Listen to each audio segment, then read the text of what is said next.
mina olin siis 3-kuulises Kai mentorluses ja enne seda kõik sai alguse rohkemalt kui hakkama saamise kursusel, kus Kai näitas mulle, kuidas juba tegelikult enne kursusele minekut on see otsustusvõime, see ülioluline samm ja sealt hakkas järjest kõik lahti veerema, siis kuni ma lõpetasin siis TIR-is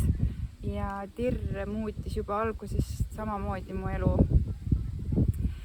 Kõik uskumused, mis ma ei teadnudki, et minu kohta on, lahendasid siis need probleemid ära, et kui ma hakkasin aru saama, missugused väärad uskumused mu enda kohta on, siis ma hakkasin neid ümber kirjutama kordamiste teel ja mu elu muutus palju stabiilsemaks, et ma tahtsingi sellepärast sinna TIR-i minna, mu elu oli hästi ebastabiilne ja see kõik käis nii käsikäes, et peale seda on kõik väga stabiilne olnud,